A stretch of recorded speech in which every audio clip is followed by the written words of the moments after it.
সকলে আল্লাহর কাছে দোয়া করব আমাদের এই অফিস এটা যেন রাজারহাটে সকল মানুষের আশা ভরসার সকল সমস্যার সমাধানের একটা কেন্দ্র হয়ে উঠতে পারে,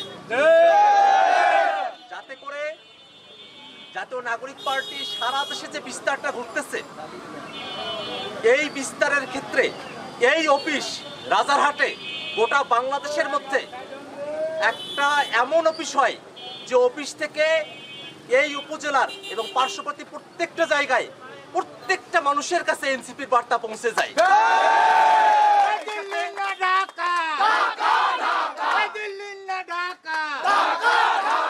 একই সাথে আমাদের ডক্টর আতিক মুজাহিদ ভাই তার দীর্ঘদিনের যে সংগ্রামের কথাগুলো আছে সেই কথাগুলো এবং তার যে দিক নির্দেশনাগুলো আছে সেগুলো যাতে এই অফিসে চর্চিত হতে পারে সেটাও আমরা আল্লাহ রাব্বুল আলামিনের কাছে দোয়া করি।